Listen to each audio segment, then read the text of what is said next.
Assalamualaikum warahmatullahi wabarakatuh. Selamat datang di channel aku, Ajeng Septin. Di video kali ini aku mau sharing caranya mengukur peluang SNMPTN secara mandiri atau dilakukan sendiri. Oke, sebelum itu aku mau kasih tahu dulu nih. Nanti kan aku kayak ngasih semacam list jurusan gitu ya.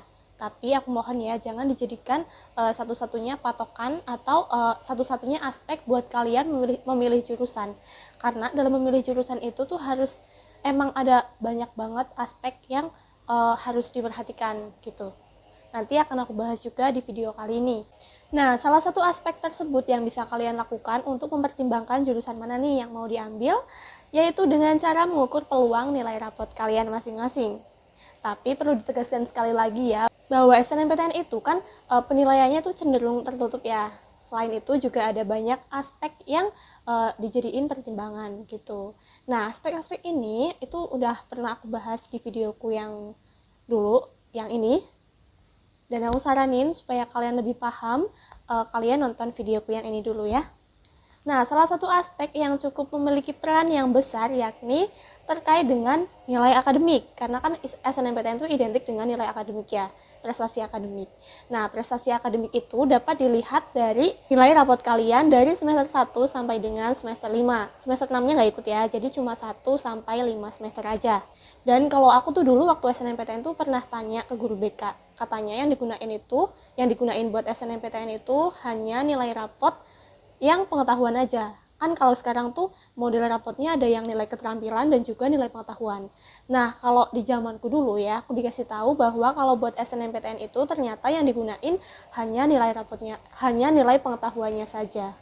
Nah, oleh karena itu, untuk mengukur peluang rapot sendiri, kalian tuh butuh banget yang namanya nilai pengetahuan kalian dari semester 1 sampai dengan semester 5. Oke, langsung aja ya, aku spill cara mengukur peluang rapot sendiri. Nah, hal pertama yang harus kalian lakukan yakni menghitung rata-rata nilai pengetahuan kalian dari semester 1 sampai dengan semester 5 pastinya.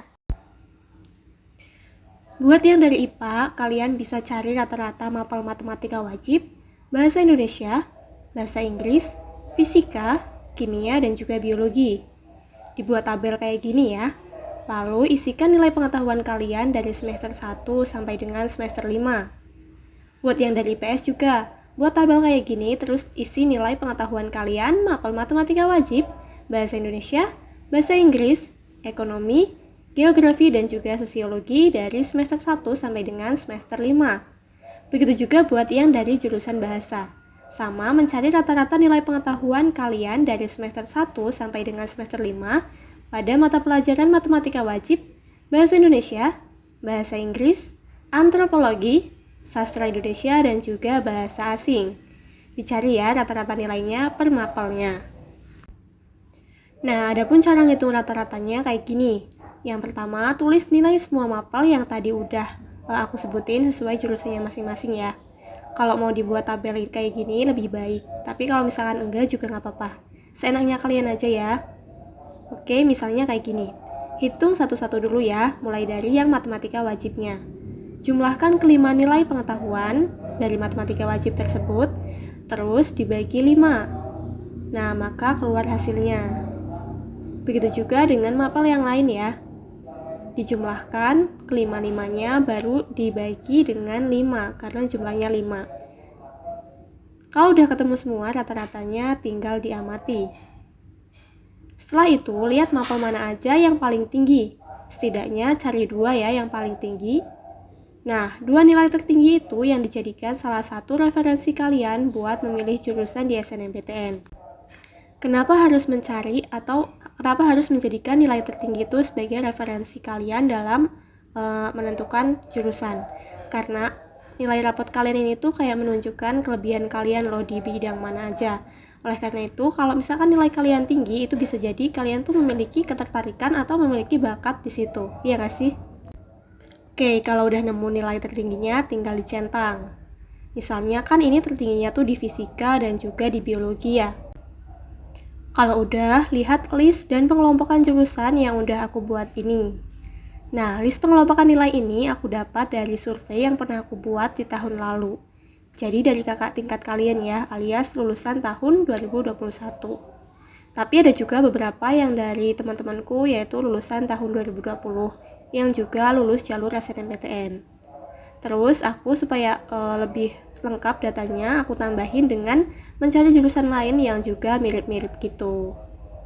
Ini ya, setelah kamu menemukan 2 nilai tertinggi kamu, tapi kamu tuh masih bingung mau ambil jurusan apa ya kira-kira? Silahkan lihat list jurusan ini. Bisa dijadikan salah satu pertimbangan ya buat kalian.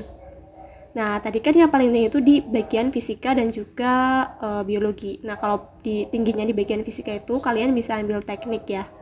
Untuk jenis tekniknya, teknik apa? Lihat mapel tertinggi kalian lainnya. Kan tadi aku nyaranin nyari 2 nilai tertinggi ya. Misalnya nilai tertingginya satunya itu di biologi kayak tadi. Sehingga didapatkan 2 nilai tertinggi yaitu fisika dan juga biologi. Maka kalian bisa mengambil jurusan teknik radiologi atau budidaya perikanan atau teknik pangan yang ada di sini, seperti yang ada di situ. Itu. Nah, tabelnya lihat di sini ya. Ini udah aku list berapa. Begitu juga untuk yang jurusan IPS atau jurusan bahasa dan juga dari jurusan IPA yang memiliki nilai tertinggi lain. Silahkan dilihat list jurusan di sini ya teman-teman. Ini misalnya nilai tertingginya itu ekonomi dan geografi, maka kalian bisa mengambil jurusan-jurusan kayak gitu. Sosiologi dan geografi, maka bisa mengambil pendidikan olahraga atau bisnis atau tata boga misalnya. Begitu juga dengan yang dari bahasa. Nah, ini misalnya tertingginya itu nilai kalian di bagian sastra Indonesia dan juga antropologi. Maka kalian bisa mengambil jurusan itu. Begitu juga dengan yang nilai tertingginya itu ada di nilai bahasa Indonesia dan juga sastra Indonesia. Itu jurusan rekomendasinya. Silahkan lihat list jurusan tadi yang udah aku tampilin, dan itu mungkin bisa menjadi salah satu pertimbangan buat kalian memilih jurusan. Yang pastinya berdasarkan nilai tertinggi kalian ya di rapot. Nah, bagi kalian yang memiliki sertifikat atau piagam, itu juga pastinya harus dipertimbangkan juga ya. Selain itu, kalian tuh harus tahu piagam atau sertifikat yang kalian punya itu tuh memenuhi kriteria enggak untuk dilampirkan. Nah, kalau misalkan enggak, ya jangan dilampirkan. Kalau misalkan iya, ya pastinya harus dilampirkan. Nah, untuk mengetahui bagaimana kriteria sertifikat atau piagam yang bisa dilampirkan untuk SNMPTN, aku udah pernah bahas di videoku yang ini. Aku saranin juga buat kalian yang belum tahu kriterianya apa aja, supaya lebih jelas, kalian tuh boleh nonton videoku yang ini dulu. Nah, kalian juga sebaiknya tuh memilih jurusan yang serumpun ya, serumpun dengan kejuaraan yang kalian ikuti atau yang senada gitu dengan sertifikat atau piagam yang kalian miliki. Tapi seandainya jurusan-jurusan yang serumpun dengan piagam yang kalian miliki itu tidak ada yang serp di hati, atau kalian tuh pengen jurusan lain yang nggak serumpun dengan sertifikat yang kalian miliki, itu nggak apa-apa. Nanti sertifikat atau piagam yang kalian miliki itu tetap dilampirkan saja waktu SNMPTN. Meskipun nggak sejalur ya nantinya, tapi siapa tahu itu bisa dijadikan sebagai nilai plus gitu buat PTN menilai kalian, supaya bisa menjadi bagian dari PTN tersebut melalui jalur SNMPTN. Meskipun aku tadi udah ngasih list jurusan yang relevan dengan nilai tertinggi kalian, tetapi kalian juga harus ingat bahwa dalam memilih jurusan itu, kalian tuh harus pas di hati gitu. Jurusan tersebut tuh harus emang benar-benar kalian inginkan gitu. Jangan sampai tuh kalian cuma ikut-ikutan, apalagi kepaksa. Pokoknya perlu kalian ingat, dalam memilih jurusan itu, pastikan kalian tuh memiliki rasa cinta. Soalnya tuh kuliah tuh nggak semudah di FTV gitu yang cuma hahaha gitu, enggak. Maka pilihlah jurusan yang memang benar-benar kalian tuh suka di situ dan kalian mempunyai bakat di dalamnya. Oke, tentang jurusan itu kan udah beres ya. Nah, yang sekarang tuh tinggal menentukan PTN-nya mau kemana. Aku saranin saat menentukan PTN atau kampusnya, kalian itu perhatikan kakak kelas atau alumni dari sekolah kalian yang lolos jalur SNMPTN itu banyaknya di mana, di PTN mana gitu. Nah, tentang banyaknya alumni itu sebenarnya bukan suatu kemutlakan ya, tapi biasanya tuh semakin banyak kakak kelas kalian yang ada di PTN itu, terutama yang diterima jalur SNMPTN, maka kemungkinan adik-adik kelasnya itu memiliki peluang lulus atau peluang diterimanya oleh PTN tersebut tuh juga semakin besar, karena kan PTN juga mempertimbangkan peran alumni atau kakak kelas yang dari sekolah kalian gitu.